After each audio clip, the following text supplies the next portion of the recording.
Welcome to my channel Galaxy stories.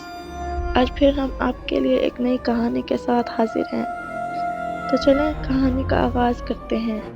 ایک گاؤں تھا جس میں چند ہی گھر تھے۔ اس گاؤں میں نزدیک ہی قبرستان تھا۔ قبرستان کے نزدیک ایک مال فارم تھا۔ فارم کا مالک اکثر باہر رہتا تھا۔ اس نے اپنا فارم ایک ملازم کو سونپا ہوا تھا۔ قبرستان سے تھوڑا آگے چند گھر بھی تھے۔ مال اتنا زیادہ تھا کہ رات کو ملازم کو 12-1 بجے تک کام کرنا پڑتا۔ ایک دن گاؤں میں فوتگی ہو گئی۔ 70 سال کا بزرگ فوت ہو گیا تھا۔ اس کے جنازے کے بعد دفنا دیا گیا۔ رات کے 12 بجے ملازم کام میں مصروف تھا کہ اچانک اس نے کسی کو قبرستان کی طرف جاتے دیکھا۔ وہ تھوڑا پریشان ہوا کہ اس وقت کون ہو سکتا ہے۔ پھر سوچا شاید کوئی باہر گیا ہو، واپسی پر لیٹ ہو گیا ہو اور اس وقت گھر جا رہا ہو۔ یہ سوچ کر اپنے کام میں لگ گیا۔ جب صبح ہوئی تو گاؤں میں بات چل رہی تھی کہ کل جو بزرگ فوت ہو گیا تھا، شام کو اس کی قبر سے کسی نے چھیڑ خانی کی ہے اور مٹی بھی ہٹی ہوئی تھی۔ پھر سب نے یہ سوچا کہ شاید کسی جنگلی جانور نے ایسا کیا ہوگا۔ فارم کے ملازم نے بات سنی تو اسے رات کو قبرستان کی طرف جاتا ہوا آدمی یاد آیا، لیکن معمولی بات سمجھ کر کسی کو نہ بتایا۔ پھر دن گزرتے رہے۔ تقریباً 22 دن بعد پھر ایک 90 سالہ عورت فوت ہوئی۔ اس کا جنازہ پڑھا کر دفنا دیا گیا۔ رات کو تقریباً 1 بجے کا وقت تھا۔ ملازم نے پھر کسی کو قبرستان جاتے دیکھا۔ اس بار تھوڑا سا آگے جا کر دیکھا تو وہ ایک عورت تھی جو کالے برقعے میں تیزی سے جا رہی تھی۔ وہ بہت پریشان ہوا کہ اس وقت عورت کہاں جا رہی ہوگی۔ وہ مزید آگے نہ گیا کہ عورت غلط نہ سمجھ لے۔ واپس آ کر سوچنے لگا کہ اس وقت وہ عورت کہاں جا رہی ہوگی۔ پھر سوچتے سوچتے اسے نیند آ گئی۔ صبح کو جب وہ گھر کی طرف جا رہا تھا تو اس نے کچھ لوگوں سے باتیں سنی کہ اس قبر سے بھی چھیڑ خانی کی گئی ہے، کوئی تو مسئلہ ضرور ہے۔ پورے گاؤں میں بات پھیل گئی۔ پھر کچھ لوگوں نے کہا کہ قبر کھود کر دیکھا جائے، مردہ دفن ہے یا نہیں، لیکن وہاں کے بزرگوں نے روک دیا کہ ایسا کرنا ٹھیک نہیں، اب ایسا کچھ ہوا تو پھر کوئی حل ڈھونڈیں گے۔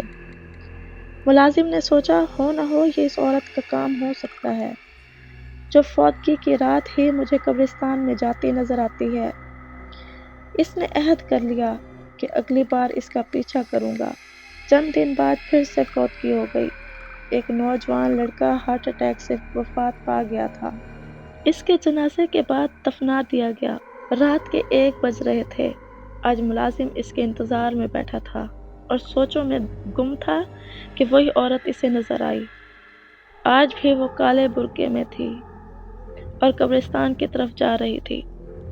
ملازم نے سوچا آج پتہ ضرور لگاؤں گا کہ یہ عورت قبرستان کیا کرنے جاتی ہے۔ ملازم اٹھا اور اس کے پیچھے چھپ کر چلنے لگا۔ وہ عورت آگے آگے جا رہی تھی۔ وہ اچانک قبرستان کے قریب پہنچ کے رک گئی۔ ملازم ایک جھاڑی کے پاس چھپ گیا کہ کہیں وہ عورت اسے دیکھ نہ لے۔ عورت نے ادھر ادھر دیکھا اور پھر قبرستان میں داخل ہو گئی۔ ملازم تھوڑی دیر چپ رہا۔ جب عورت تھوڑی دور جا کر نظروں سے اوجھل ہو گئی تو ملازم جھاڑی کے پیچھے سے نکل کے پھر اس کے پیچھے چلنے لگا۔ آس پاس کوئی نہ تھا۔ دور سے کسی کتے کے بھونکنے کی آواز آ رہی تھی۔ ملازم قبرستان میں داخل ہوا تو وہاں کوئی بھی نہیں تھا۔ اسے ایک دم ڈر لگنے لگا کہ کہیں کوئی چڑیل ہی نہ ہو۔ وہ ایک درخت کے پاس چھپ کر آس پاس اس عورت کو ڈھونڈنے لگا کہ اچانک دور ایک قبر کے پاس اسے کوئی سایہ نظر آیا۔ ملازم نے غور کیا تو وہی عورت تھی۔ ملازم اب قبروں کے درمیان چھپ کر اس سمت بڑھا جہاں وہ عورت نظر آئی تھی۔ قبروں کے درمیان جھاڑیاں تھی جس کی وجہ سے ملازم احتیاط کے ساتھ جا رہا تھا۔ ابھی تک وہ وہیں بیٹھی تھی۔ ملازم قریب پہنچ کے ایک دم کھڑا ہوا تو وہاں کوئی نہیں تھا۔ وہ عورت پتہ نہیں کہاں غائب ہو گئی تھی۔ ملازم کو خوف سے پسینہ آنے لگا اور وہ کانپنے لگا کہ ایک دم پیچھے سے آہٹ ہوئی۔ ملازم پہلے ہی خوف سے کانپ رہا تھا۔ اس آہٹ سے اس کے منہ سے چیخ نکل گئی۔ اس نے موڑ کر دیکھا تو وہی عورت سامنے کھڑی تھی۔ ابھی وہ سنبھلا بھی نہ تھا کہ اس عورت نے چھری سے اس پہ حملہ کر دیا۔ ملازم پیچھے کو ہوا لیکن چھری اس کے پیٹ کو چیر چکی تھی۔ ملازم زمین پر گر گیا۔ وہ عورت آگے آئی اور ملازم پہ جھک کے اس کا خون پینے لگی۔ ملازم ابھی زندہ تھا۔ اسے اندازہ ہو گیا تھا کہ یہ عورت کوئی چڑیل نہیں بلکہ آدم خور ہے۔ ملازم نے دیکھنے کی کوشش کی کہ عورت کا چہرہ نظر آئے کہ عورت نے سر اٹھایا اور ملازم کی طرف دیکھا تو وہ اس کا چہرہ دیکھ کر دہشت سے بے ہوش ہو گیا۔ صبح گاؤں والے قبرستان آئے کہ کہیں پھر سے قبر کے ساتھ چھیڑخانی نہ کی ہو تو وہاں ملازم کی لاش پڑی تھی اور ہاتھ میں چھری بھی تھی۔ سب گاؤں والے یہ دیکھ کر خوف زدہ ہو گئے کہ یہ کیسے ہوا، اور کچھ کا خیال تھا کہ یہ سب ملازم کرتا تھا کیونکہ لاش اسی قبر کے پاس پڑی تھی اور قبر کی مٹی بھی تھوڑی ہٹ چکی تھی۔ اب پورے گاؤں میں باتیں ہو رہی تھیں کہ فارم میں جو ملازم تھا وہ قبروں سے مردے نکال کر کھاتا تھا۔ پورے گاؤں میں خوف و ہراس پھیل گیا۔ گاؤں والوں نے ملازم کو دفنا دیا۔ گاؤں کے کچھ جوانوں نے جن کا ملازم کے ساتھ اٹھنا بیٹھنا تھا یہی کہنا تھا کہ وہ اچھا انسان تھا، ضرور اس کو بھی اسی نے مارا ہے جو قبروں کے ساتھ چھیڑخانی کرتا ہے۔ گاؤں میں شام ہوتے ہی سناٹا چھا جاتا۔ لوگ گھروں سے نکلتے وقت ڈرتے تھے۔ بچوں کو تو مائیں دن میں بھی باہر نہیں جانے دیتی تھیں۔ اب گاؤں کے کچھ سیانے لوگوں نے مل کر مشورہ کیا کہ 2-3 لڑکے رات کو پہرا دیا کریں گے جب تک یہ مسئلہ حل نہیں ہو جاتا، لیکن پہرا چھپ کر دیں گے تاکہ وہ جو کوئی بھی ہے اسے پتہ نہ چلے اور وہ ہوشیار نہ ہو جائے۔ اب روز شام کے بعد گاؤں کے لڑکے قبرستان میں پہرا دیتے، لیکن ایسی کوئی غیر معمولی چیز لوگوں نے نوٹ نہیں کی۔ اس طرح کئی ماہ گزر گئے۔ اب تو ان لوگوں کو بھی یقین ہونے لگا کہ یہ ملازم کا ہی کام تھا اور پہرا دینے والے بھی تھکنے لگے۔ گاؤں کے بڑوں نے لڑکوں کو پہرا دینے سے روک دیا۔ اب آہستہ آہستہ لوگ معمول پہ آ گئے۔ اس واقعے کو کئی سال گزر گئے تھے۔ گاؤں والے بھول گئے اور اپنے کاموں میں مصروف ہو گئے۔ کافی ٹائم بعد سردیوں کے دن تھے، یخ بستہ ہوائیں چل رہی تھیں کہ گاؤں میں پھر سے فوتگی ہو گئی۔ لوگ کفن دفن میں مصروف تھے۔ مردے کو جنازے کے بعد دفنا دیا گیا اور لوگ سر شام ہی گھروں کو روانہ ہو گئے کہ ایسے ہی رات کے 1-2 بجے کا ٹائم تھا۔ گاؤں کے بڑے اور جوان بیٹھک میں بیٹھے تھے۔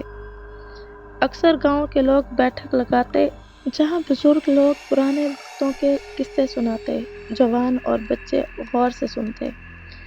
آج بھی ایسے ہی ایک بیٹھک لگی تھی اور سب مرنے والوں کو یاد کر کے ان سے وابستہ واقعات ایک دوسرے کو سنا رہے تھے کہ اچانک ان میں ملازم کا کوئی واقعہ نکلا۔ سب ایک دم چپ ہو گئے۔ قبروں سے چھیڑخانی کی وجہ سے انہیں ملازم پر غصہ تھا۔ 2-3 لڑکوں نے جنہیں آج تک ملازم پہ یقین تھا کہ اس نے ایسا نہیں کیا ہے، ضرور کوئی اور بات ہے ورنہ وہ کیوں اپنی جان لیتا۔ تینوں نے ایک دوسرے کو دیکھ کے اشارہ کیا اور اٹھ کے باہر نکل آئے۔ یہ وہی لڑکے تھے جو ملازم کے ساتھ اٹھتے بیٹھتے تھے۔ باہر نکل کے تینوں قبرستان کی طرف چل دیے کہ دوست کی یاد آئی ہے تو اس کی قبر پر فاتحہ ہی پڑھ آئیں۔ فاتحہ پڑھ کے تینوں واپس مڑے تو ان کی نظر نئی قبر کی طرف اٹھ گئی۔ انہیں لگا جیسے وہاں کوئی قبر کے ساتھ بیٹھا ہو۔ ایک دم تینوں کو وہ چھیڑ چھاڑ والی بات یاد آئی اور ایک دوسرے کو دیکھ کر تینوں نے فیصلہ کیا کہ جو کوئی بھی ہو آج نہیں جانے دیں گے۔ ہاتھوں میں پتھر اٹھا کر آہستہ سے قبر کی طرف بڑھے۔ قریب پہنچ کر ایک نے آواز دی، کون ہے؟ سایہ ایک دم اٹھ کے مڑا اور تینوں یہ دیکھ کر حیران رہ گئے کہ وہ کوئی عورت ہے جس نے برقع پہنا ہوا ہے۔ اس کے ہاتھ میں چھری بھی ہے۔ اب تینوں کو پوری کہانی سمجھ آ گئی کہ ملازم کو بھی اسی نے مارا ہوگا۔ عورت 3 لڑکوں کو دیکھ کر گھبرا گئی اور ایک طرف سے نکلنے کی کوشش کی۔ ساتھ میں ایک لڑکے پہ حملے کی بھی کوشش کی، لیکن تینوں لڑکوں نے ایک ساتھ